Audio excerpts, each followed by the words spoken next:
Boa noite. Boa noite. Após 53 anos, Estados Unidos retomam relações diplomáticas com Cuba. Mas fim do embargo econômico depende do Congresso americano. Em reunião do Mercosul na Argentina, Dilma classifica a reaproximação como fantástica. O Papa Francisco participou das negociações com os dois países. A crise na Petrobras, Graça Foster afirma que fica na presidência enquanto Dilma quiser. Arrastões chegam às igrejas paulistanas. Na Zona Norte, pelo menos 15 já foram alvo de assaltantes. E moradores do Itaim Bibi se unem contra o crime e criam rede de comunicação e alerta. Mudança no comando da segurança pública em São Paulo. Sai Fernando Grella e entra Alexandre de Moraes.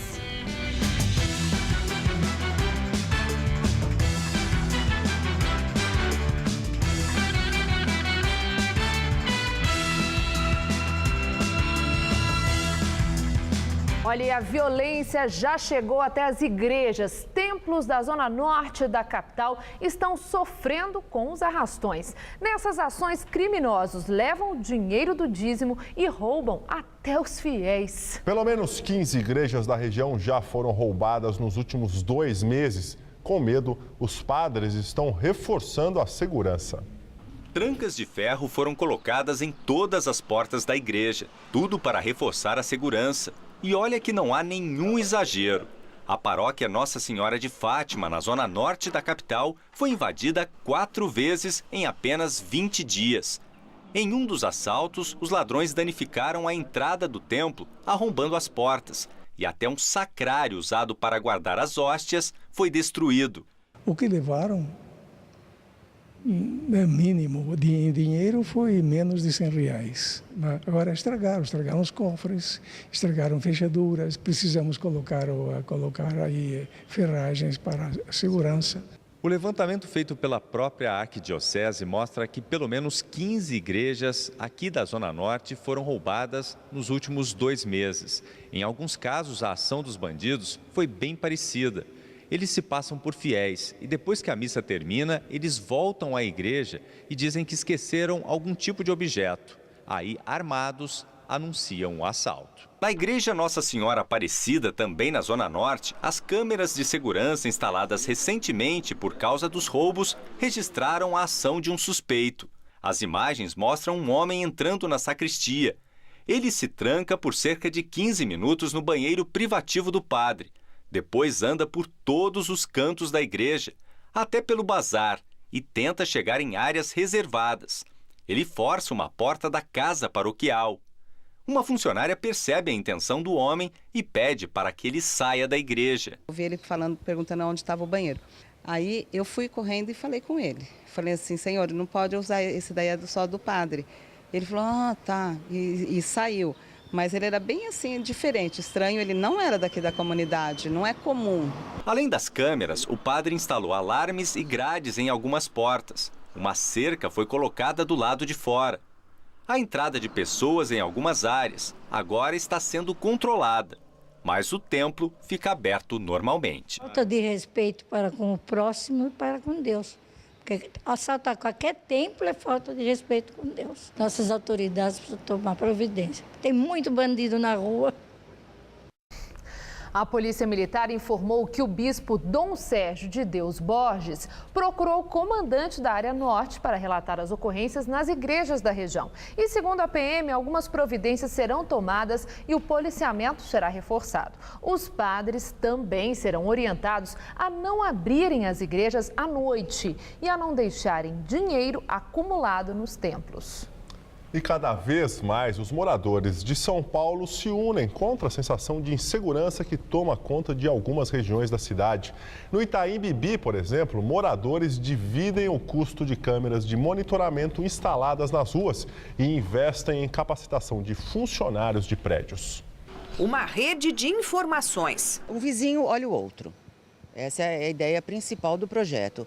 Foi depois de um arrastão num condomínio da vizinhança, no bairro do Itaim, que os moradores decidiram melhorar a iluminação na calçada e, unidos, adotaram o radiocomunicador para se proteger. Tranquilo, bora, tranquilo. Positivo. Se não tiver, um prédio com outro, eles já dão um alerta e o outro porteiro, a outra portaria, já avisa a polícia para vir correndo na outra portaria para já acudir o outro prédio que está em apuros. Os rádios são alugados e no caso do prédio da Luzia, a conta fica em menos de R$ 4,00 por mês para cada apartamento. Por meio de uma parceria, a PM oferece cursos de treinamento para os porteiros, para que eles consigam identificar melhor as situações suspeitas. Nós passamos por mais de 160 funcionários desses 32 condomínios que estão aqui no bairro, nessas ruas. Então, eles são treinados mesmo, eles mostram como são as atitudes. Aqui na Vila Prudente, moradores também estão usando o radiocomunicador para alertar o vizinho em caso de perigo. Em 22 casas, o rádio está sempre ligado.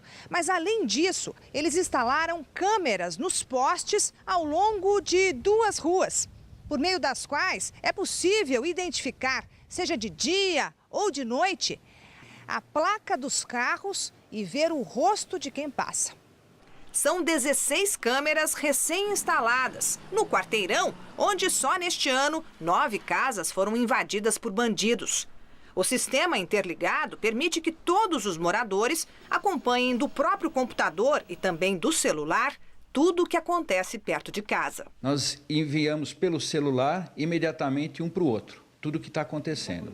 E para a polícia também, porque acaba caindo na mão do delegado, que ele também faz parte do processo. São 22 famílias, calculamos aí 4 pessoas, né? Então são 88 pessoas que estão monitorando ininterruptamente as imagens durante tanto o dia e a noite.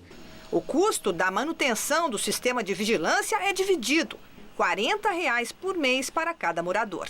Os próprios vizinhos com o monitoramento acabaram colocando equipamento próprio nas residências, né? Então, quer dizer, além das câmeras da rua, nós temos as câmeras das casas também, são outros aparelhos gravando. Então, não são só 16 câmeras. Hoje eu devo ter em torno de umas 30 câmeras gravando a rua o dia todo. Governador Geraldo Alckmin anuncia novo secretário de Segurança Pública. Alexandre de Moraes assumirá o cargo no dia 1º de janeiro. Advogado, Moraes foi secretário da Justiça durante o governo Alckmin de 2002 a 2005. Ele substitui o atual secretário Fernando Grella, que deixa o cargo após 17 meses de crescimento consecutivo dos roubos no estado. Durante a gestão do prefeito Gilberto Kassab na capital, Alexandre de Moraes ficou conhecido como supersecretário. Ele chefiou a Secretaria dos Transportes e de Serviços, além da CET. Hoje, durante sua apresentação, afirmou que é contra o projeto de lei aprovado pela Assembleia Legislativa que proíbe o uso de balas de borracha em protestos. Segundo ele, a munição é um instrumento de segurança pública. O projeto ainda depende da sanção ou veto do governador Geraldo Alckmin. Cerca de 100 pessoas fizeram uma manifestação no Palácio dos Bandeirantes, na zona sul de São Paulo. O grupo protestava contra a reintegração de posse de um terreno na zona norte da capital. Cerca de 1.000 pessoas vivem no local. Líderes do movimento se reuniram com representantes do governo e uma reunião do grupo com o secretário estadual de Habitação, Marcos Penido, ficou marcada para amanhã. No final do ano, aumenta o movimento nas rodoviárias e aeroportos de São Paulo. E com isso, é claro, cresce também o número de itens esquecidos pelos passageiros. Muitos desses objetos vão parar nos setores de achados e perdidos. O empresário Rauli assume, só não esquece a cabeça porque está grudada. Eu esqueci meu celular, já esqueci um tablet, já esqueci livros. E agora então é tudo que de eletrônico é dentro da mochila ou no cadeado. Imagina para quem tem uma pilha de malas para despachar, como a Angélica e o Carlos. Contando sempre, checando. Temos 2 filhos também, cadê os meninos? Tem que estar de olho.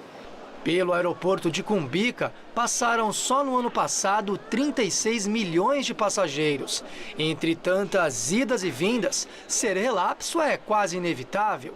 É aí que entra em ação o setor de achados e perdidos. Só no mês de novembro, o setor aqui do aeroporto recebeu 2.400 objetos. Isso dá uma média de mais ou menos 80 por dia. E para dar conta desta demanda, a equipe elaborou um armário dividido por itens. Tem, por exemplo, uma portinha só para relógios, outra aqui só para celulares. E o impressionante, aqui do lado, tem uma porta só com tablets e outro aqui mais embaixo, laptops e notebooks de última geração. Os campeões são as roupas e os travesseiros de pescoço. Mas a lista também tem muita coisa estranha. Uma coleção de perucas, placa de carro, dentadura e até a réplica de uma arma de fogo. E tem mais. Essa televisão de 29 polegadas é a mais nova esquisitice do pedaço. De acordo com a empresa Gru Airport, todos os itens são catalogados e ficam aqui por 60 dias. 40% deles voltam para os seus donos. Se ninguém vem buscar, os objetos são doados para a Prefeitura de Guarulhos.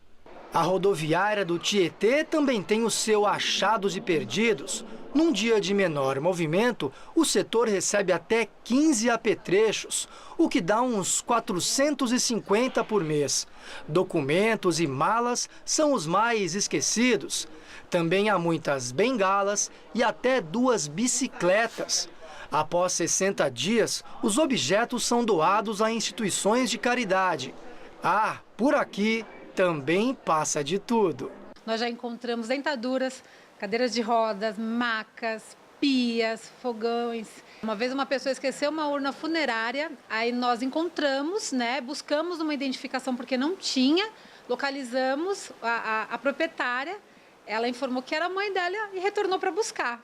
Como a equipe não pode entrar em contato, o viajante é quem deve resgatar o objeto perdido. Isso se uma boa alma entregá-lo para algum funcionário ou trouxer direto aqui. Enquanto isso, cada um faz o que pode para driblar os lapsos de memória. Atenção, para não esquecer nada com as crianças, entendeu? E muita paciência,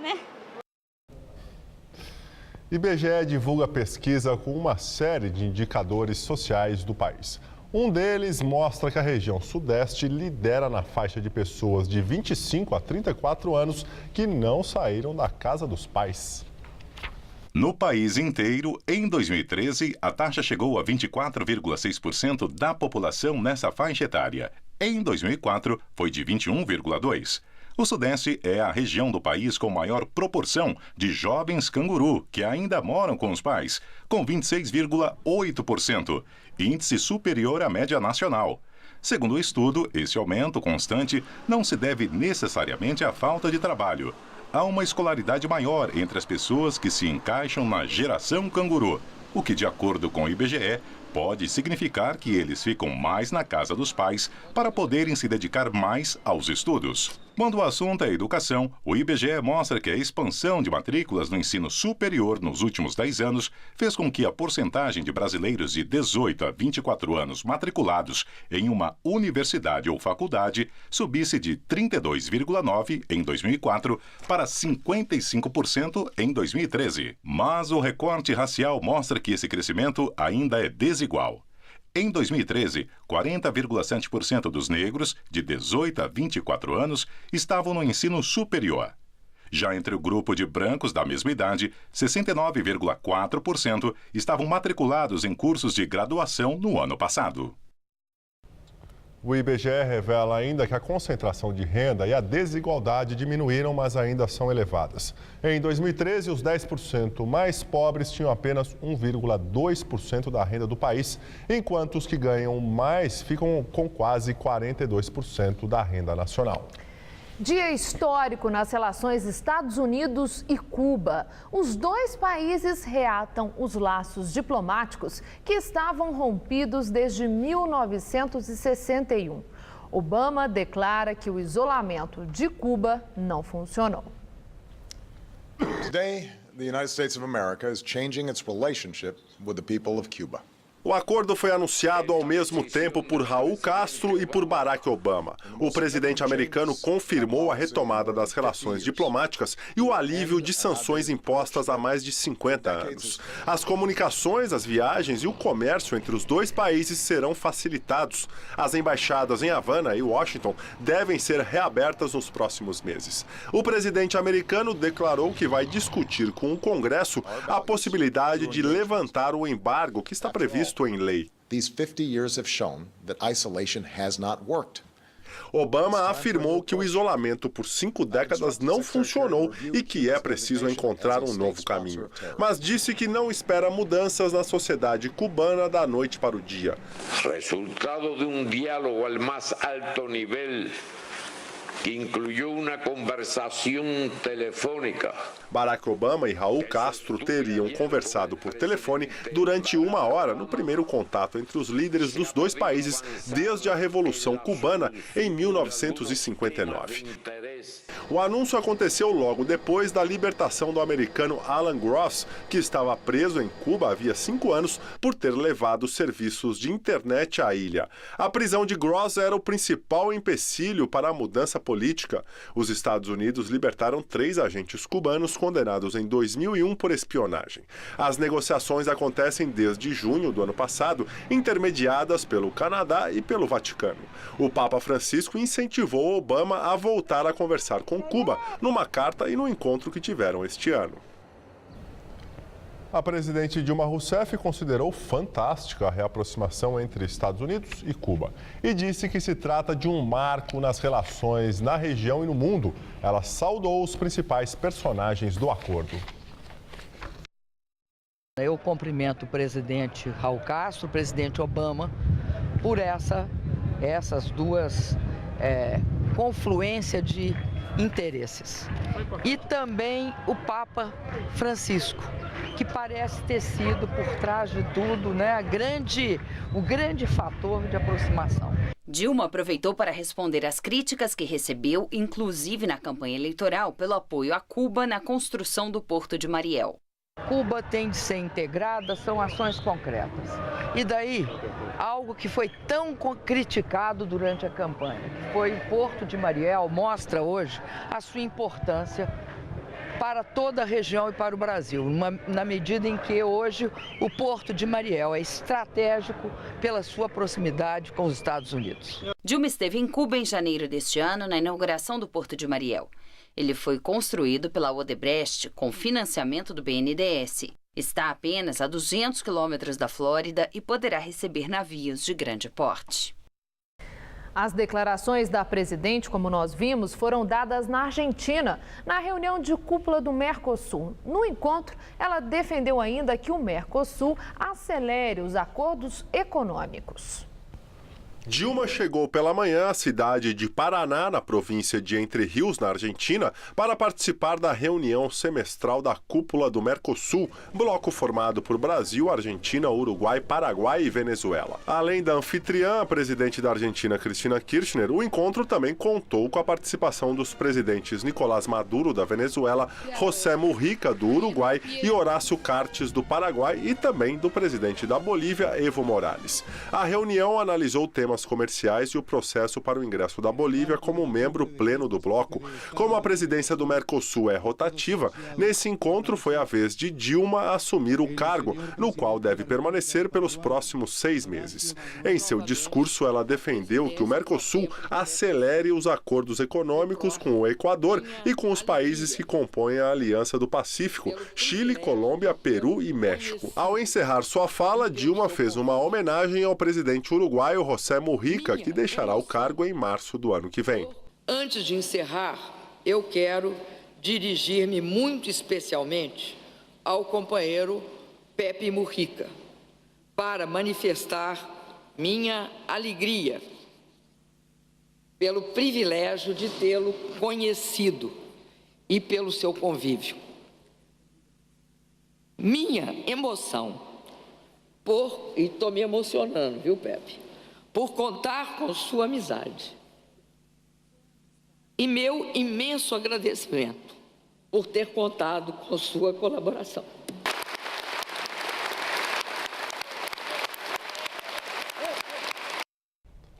Operação Lava Jato, Justiça aceita a última denúncia oferecida pelo Ministério Público Federal na 7ª fase da operação. Com isso, mais 4 pessoas viraram réus no processo, entre elas o ex-diretor da área internacional da estatal, Nestor Cerveró, e Fernando Soares, conhecido como Fernando Baiano, que é apontado como um dos operadores do esquema.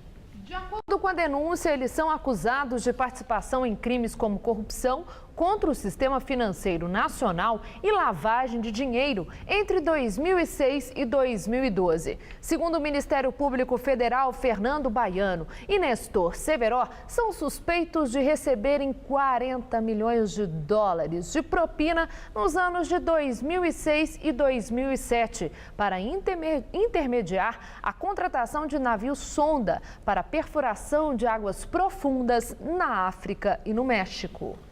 Pelo segundo dia consecutivo, as ações da Petrobras fecharam em alta e a Bovespa fechou novamente no azul. O principal indicador da Bolsa Paulista, o Ibovespa, fechou o dia com valorização de 3,63%, na maior alta percentual diária desde 21 de novembro.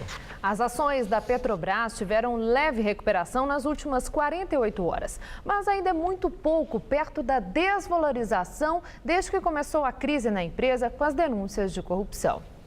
A instabilidade na Petrobras é motivo de dúvidas para os investidores que têm ações da estatal. O que fazer neste momento de crise da empresa? A repórter Sabrina Pires conversa com o economista da Universidade de São Paulo, Roberto Troster, sobre o assunto. Sabrina?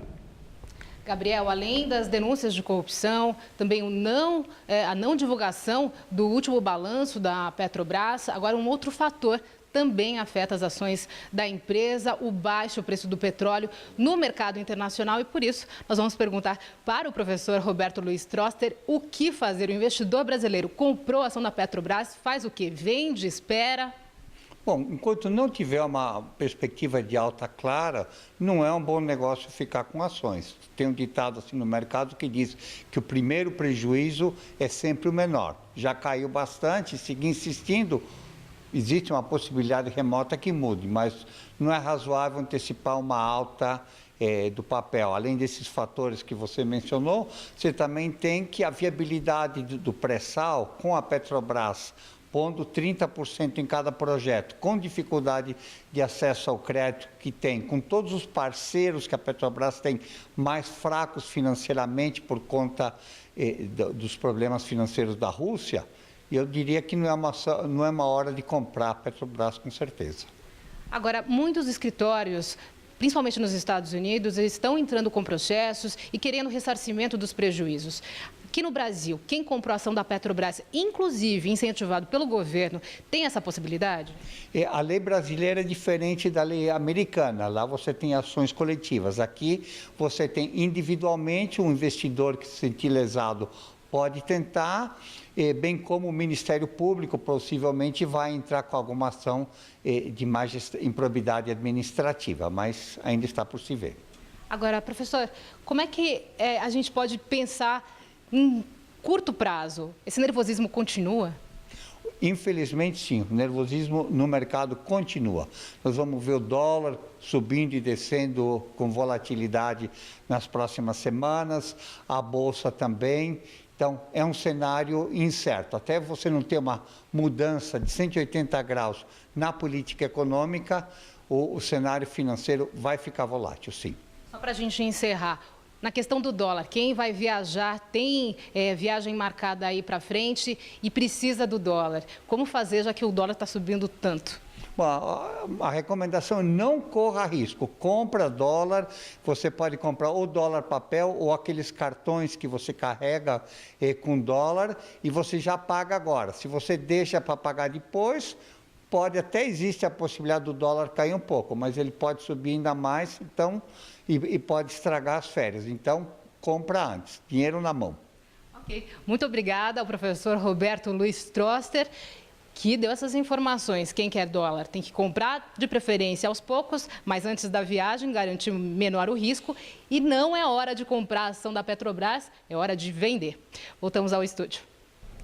Obrigada, Sabrina. Relator da CPI da Petrobras no Congresso Nacional, o deputado Marco Maia, do PT Gaúcho, volta atrás e pede o indiciamento de 52 pessoas. Entre elas, os ex-diretores Paulo Roberto Costa e Nestor Severo e Renato Duque. A primeira versão da semana passada não tinha nenhuma referência desse tipo.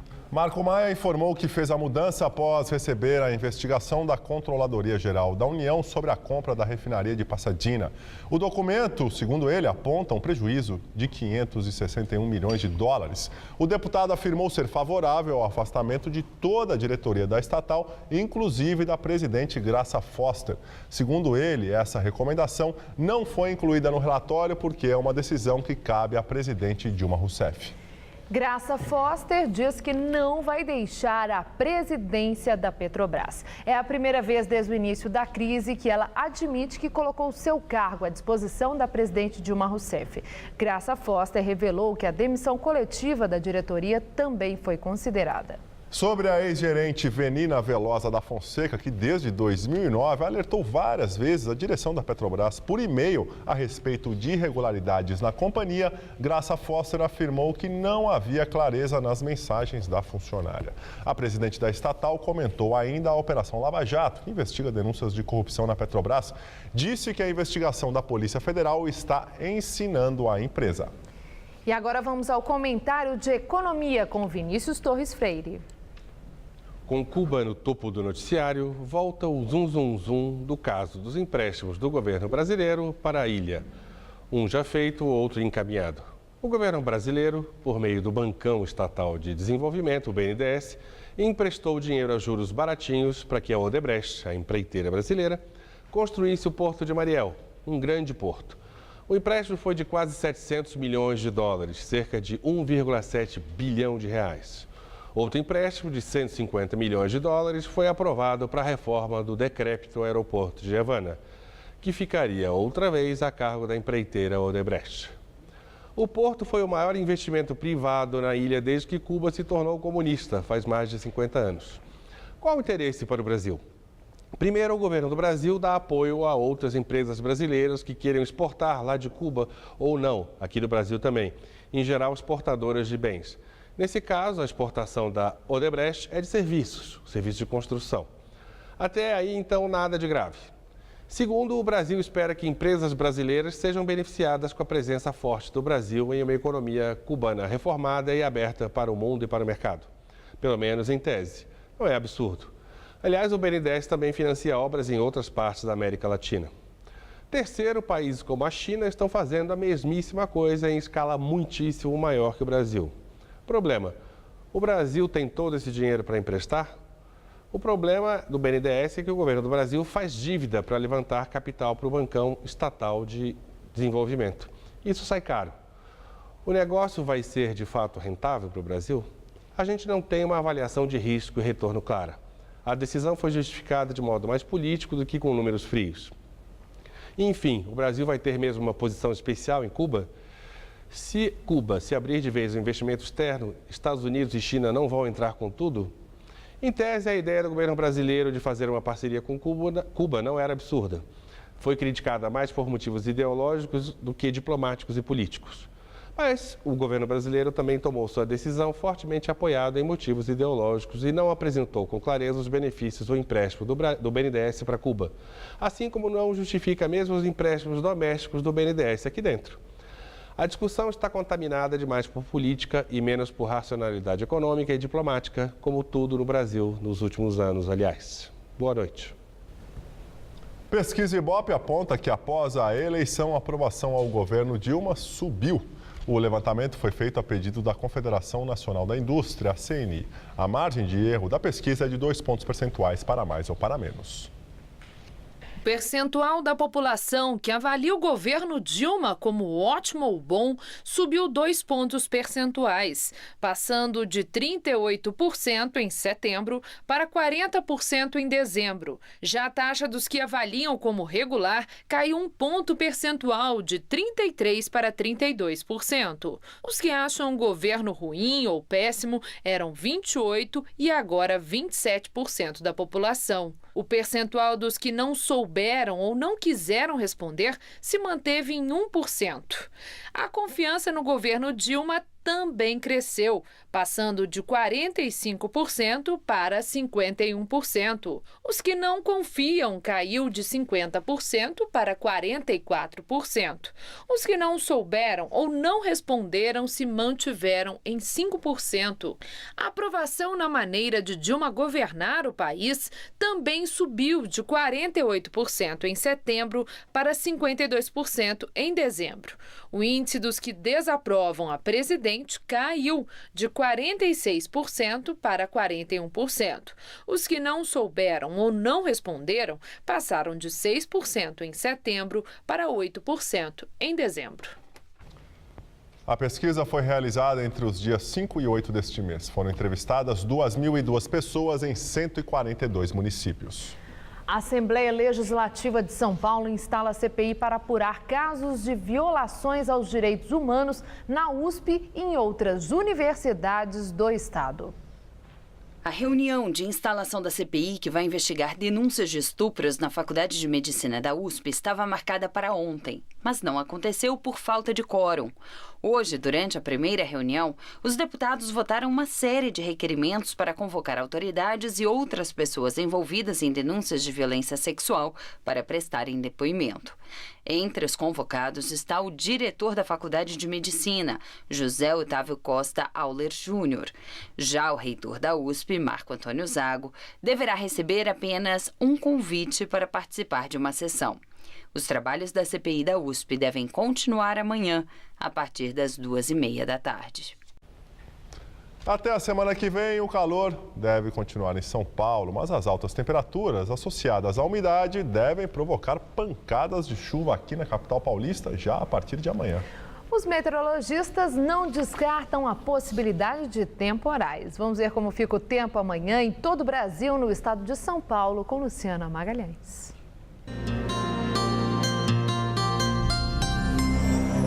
A partir de amanhã, a chuva volta ao sudeste do Brasil. Os ventos mudam de direção e levam mais umidade para a região, que, associada ao calor, provocam pancadas de chuva a partir da tarde. Só não deve chover no litoral fluminense e também no litoral do Espírito Santo. O tempo também fica firme no centro-sul do Rio Grande do Sul.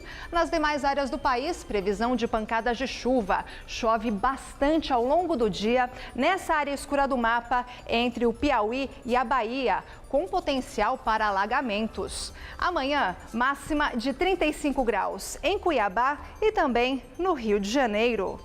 Em São Paulo, o sol brilha forte amanhã e a sensação é de calor em todas as áreas. Já no início da tarde, pode chover no oeste paulista, onde a máxima chega aos 32 graus em Marília.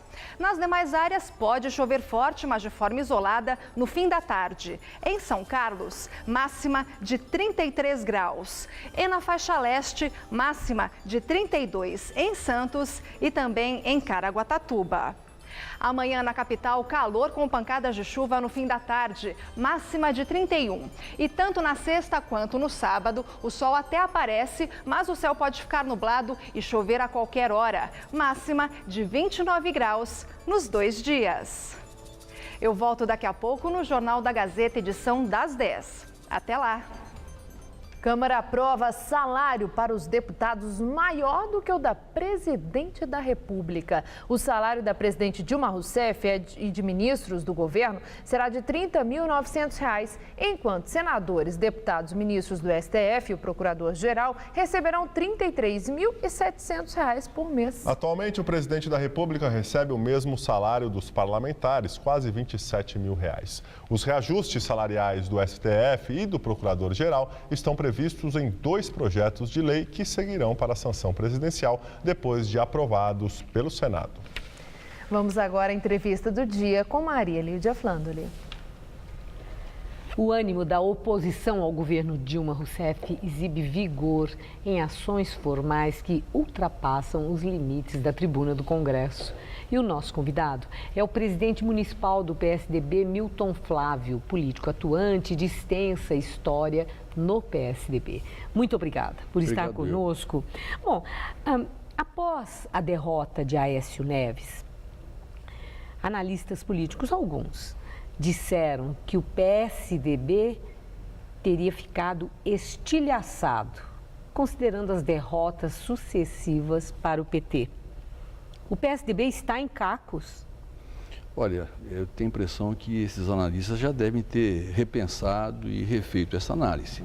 Ou então não têm acompanhado o que acontece nas ruas e no Congresso brasileiro. Pelo contrário, Maria Lídia, a sensação que dá é de que nós ganhamos a eleição.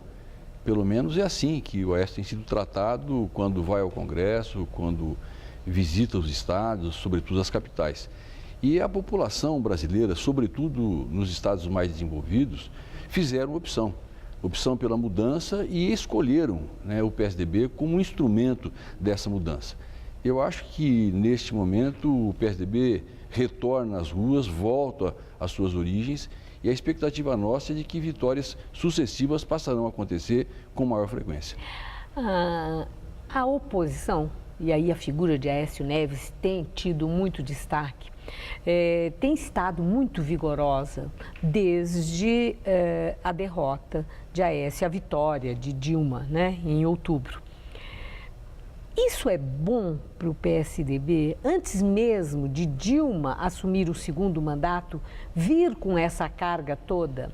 O deputado Paulo Teixeira, do PT, que foi líder do PT, ele fez uma análise outro dia, que o poder desgasta, mas ser oposição desgasta muito mais. Não é precipitada essa energia antes da posse? Olha, se o Paulo reclamou, eu acho que não deve ser verdade, né? Ele está reclamando porque ele pretende ou pretenderia continuar enfrentando uma oposição tíbia, fraca, inconstante, né? E ao contrário. Eu tenho dito, Maria Lídia, que se o PSDB não assumir essa posição, ele perde o apoio das ruas. A irritação da população, dos eleitores, é muito maior do que a irritação verbalizada pela oposição no Congresso e nos microfones.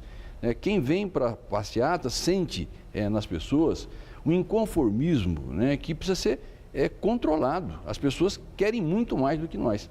E o que o PSDB tem feito, inclusive nas suas ações, foi exatamente o que nós propusemos no dia 28 de outubro, 2 dias depois da eleição, que era efetivamente não estender a mão para um partido que foi taxado por nós e pela população do nosso estado, sobretudo, como um partido corrupto. Nós não temos que estender a mão para corruptos e nem para corruptores. O nosso diálogo tem que ser feito no Congresso Nacional. Mas apoiar todas as ações que possam demonstrar de maneira clara e cabal que essa eleição foi vencida, mas as regras não foram cumpridas, né? E nesse sentido, na minha opinião pessoal, e aí eu falo como cidadão, mas também como dirigente do PSDB Municipal de São Paulo, essa eleição, elas foram fraudadas na sua origem. Bom, esse questionamento que vem sendo feito desde o término, né, da apuração dos votos pelo PSDB, resultou naquilo que foi prometido. O PSDB entrou com ação de investigação judicial, eleitoral, para pedir a cassação do próximo mandato de Dilma Rousseff? Isso que o partido... Vocês entraram formalmente no TSE? Formalmente o partido, eu não posso afirmar, eu não estou em Brasília, mas essa decisão foi tomada, Maria Lídia, e o que se pretende é fazer de fato uma investigação, porque pela primeira vez na história deste país, nós vimos uma campanha de baixo nível não ter sido coibida pelo nosso ministro Toffoli. O senhor está assumindo pela primeira vez na história desse país do Lula? O PSDB está agora assumindo essa frase mas é verdade, tão peculiar? Todo mundo tem dito que essa campanha começou com Marina e depois se estendeu a Aécio, foi uma campanha de baixíssimo nível. E foi justamente a campanha menos judicializada. A partir de que momento o Toffoli tomou posição?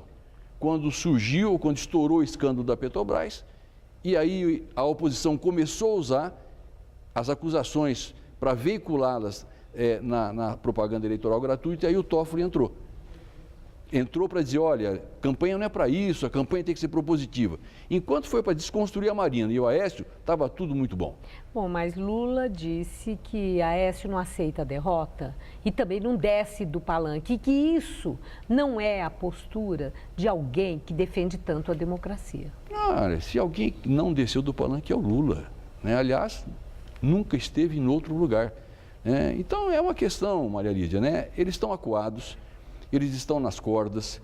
É difícil alguém hoje assumir na rua que é político, mas sobretudo que é político do PT. E a aprovação que agora há pouco o Jornal da Gazeta mostrou da pesquisa que indica que cresce a aprovação ao governo Dilma antes mesmo dela assumir o segundo mandato. É que a Dilma ela tem uma característica, né? O próprio PT, e ela disse inclusive isso, que ela é presidente dos brasileiros, ela não é presidente do PT.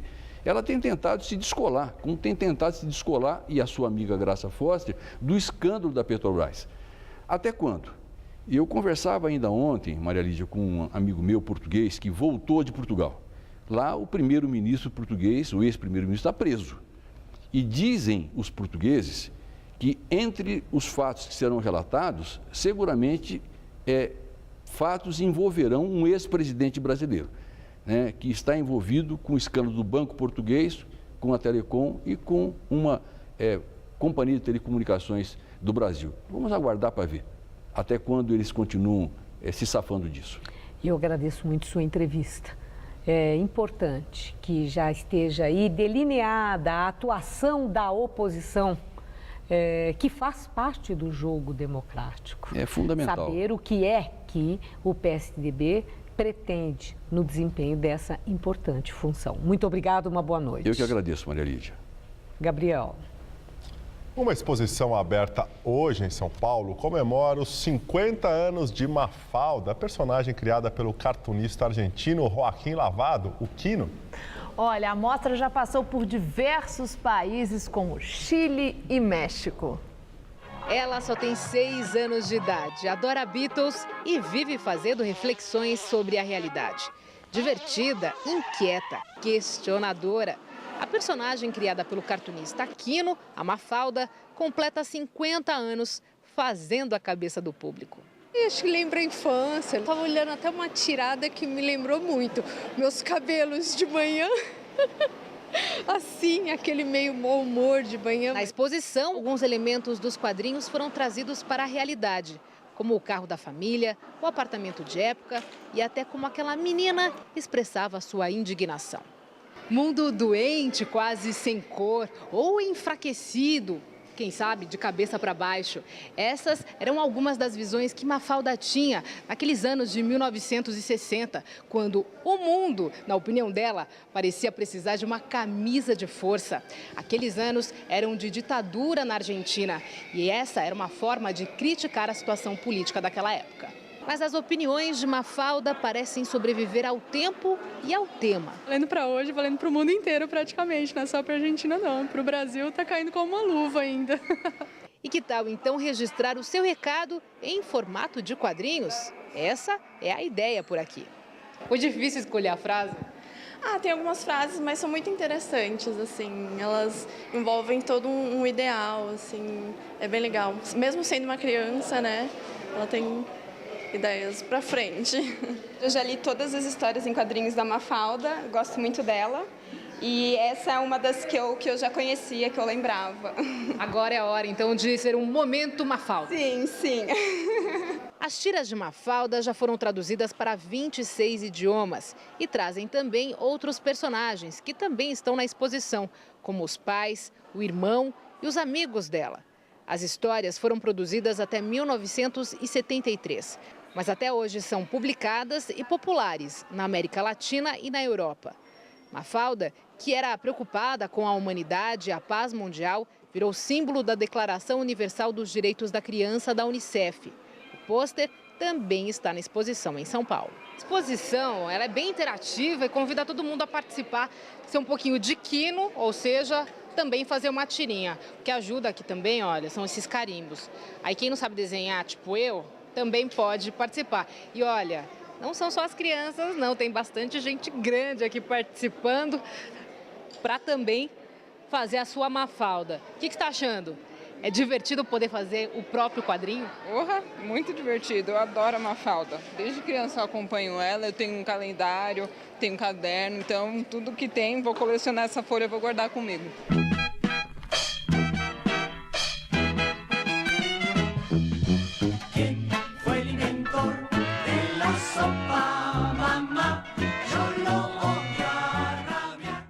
A exposição Mundo Segundo Mafalda fica em cartaz na Praça das Artes até o dia 28 de fevereiro.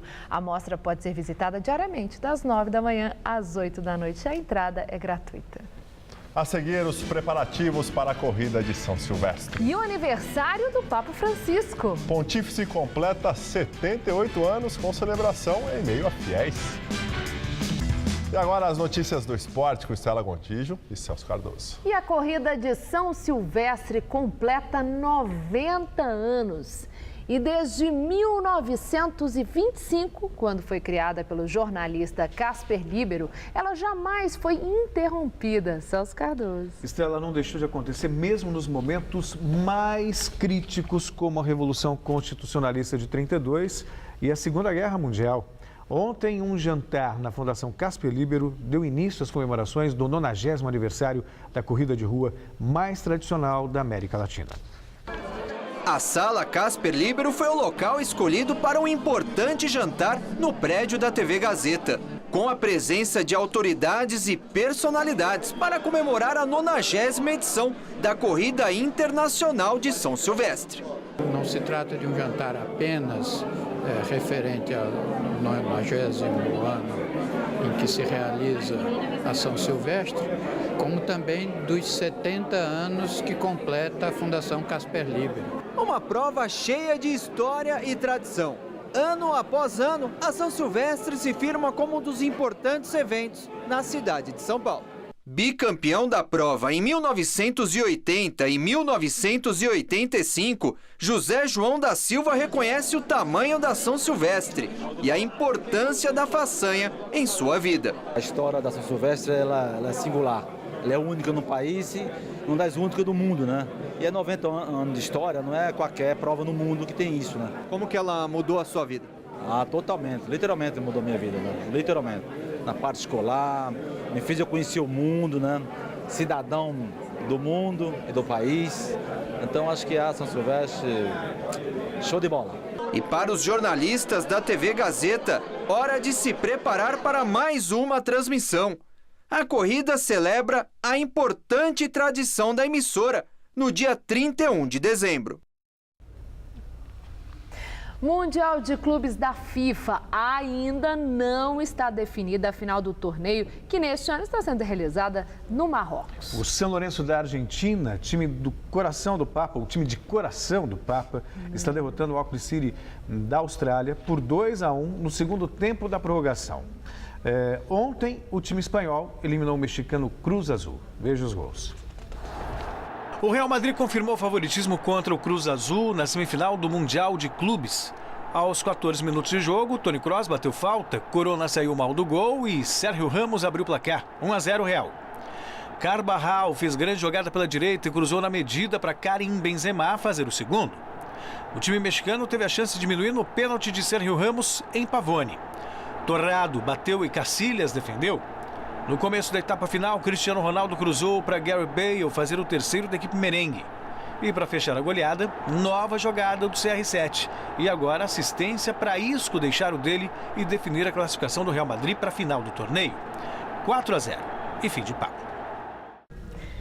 Celso, teremos provavelmente um sul-americano e um europeu novamente, né? O São Lourenço está apanhando, né? Apanhando não, está ganhando por 2-1, mas com dificuldade. Imaginava-se até que ele vencesse o jogo com tranquilidade. Mas com as orações do Papa Francisco, tudo isso foi possível. Pois é. A gente só não teve, desde que tem esse novo formato da FIFA, em duas ocasiões, uma final entre europeus e sul-americanos. Justamente quando dois brasileiros vacilaram, quando o Internacional foi eliminado pelo Mazembe, do Congo, e no ano passado, quando o Atlético Mineiro caiu diante do Raja Casablanca, no Marrocos. Fora isso, sempre tivemos uma final, um time europeu e um time sul-americano. e deve dar novamente São Lourenço e Real Madrid, portanto, um time argentino, um time espanhol, mas o favoritismo do Real Madrid é indiscutível.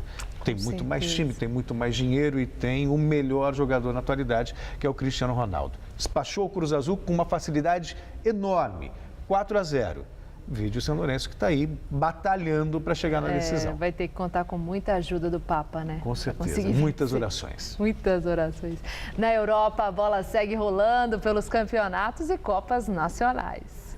Campeonatos e Copas Nacionais, a gente destaca o Chelsea, que lidera o campeonato inglês e confirmou a presença nas semifinais da Copa da Liga Inglesa. Na Alemanha, o Bayern segue detonando os rivais. Já o Stuttgart conseguiu fugir da zona de rebaixamento. Pela Bundesliga, o Stuttgart visitou o Hamburgo precisando da vitória para sair da zona do rebaixamento. E ela veio com este gol de Klein aos 41 do primeiro tempo. O resultado deixou o Stuttgart no 15º lugar. O Hamburgo está em 14º. O Bayern de Munique passou pelo Freiburg por 2-0. Robin fez 1-0. Esse foi o 100º gol do holandês com a camisa dos bávaros. No segundo tempo, Benatia fez a jogada pela esquerda e no rebote do travessão, Thomas Müller completou para o gol. 2-0. O Bayern segue na liderança do campeonato. Pela Copa da Liga Inglesa, o Chelsea visitou o Derby County, venceu a partida e avançou para as semifinais da competição. Hazard abriu o marcador depois do erro do zagueiro. Cobrando falta, Filipe Luiz acertou um belo chute e ampliou a vantagem, 2-0. Esse foi o primeiro gol do brasileiro pelos Blues. O Derby conseguiu descontar com o Bryson, batendo cruzado no canto de Peter Cech. Mas a 9 minutos do fim, Schürrle marcou o terceiro e definiu a classificação do Chelsea. Final 3-1.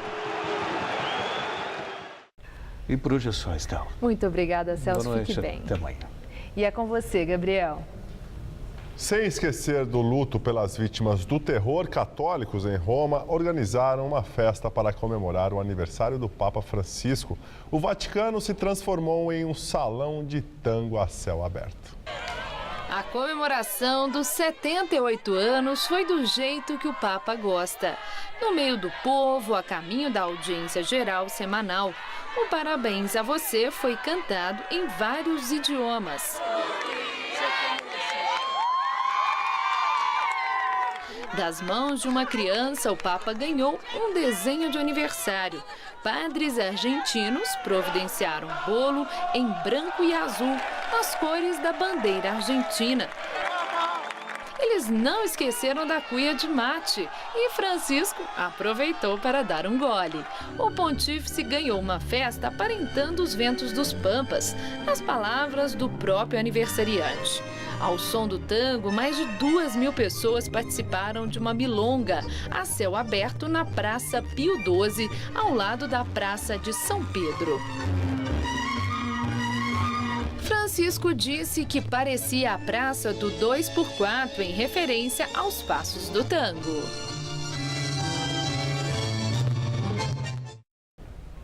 E no Paquistão, inicia os funerais das 148 vítimas do ataque do Talibã a uma escola militar. O país segue em choque no dia seguinte ao ataque. O cenário do massacre foi aberto hoje à imprensa. Somente no auditório onde acontecia um evento foram encontrados mais de 100 corpos. As vítimas eram professores, o diretor e pelo menos 132 crianças e adolescentes que estudavam na escola militar de Peshawar. O primeiro-ministro, Nawaz Sharif, prometeu agir contra os extremistas. Na audiência semanal na Praça de São Pedro, o Papa Francisco chamou de atos desumanos os ataques ocorridos no Paquistão, na Austrália e no Iêmen. Ele rezou pelas vítimas e pelo conforto de suas famílias e para que Deus converta os corações dos violentos. E nós ficamos por aqui. A edição de hoje pode ser vista daqui a pouco no site tvgazeta.com.br/Jornal da Gazeta. Mais notícias no Jornal da Gazeta, edição das 10. Uma ótima noite para vocês. Nós voltaremos amanhã às 19 horas. Uma boa noite. Até lá. Fique bem.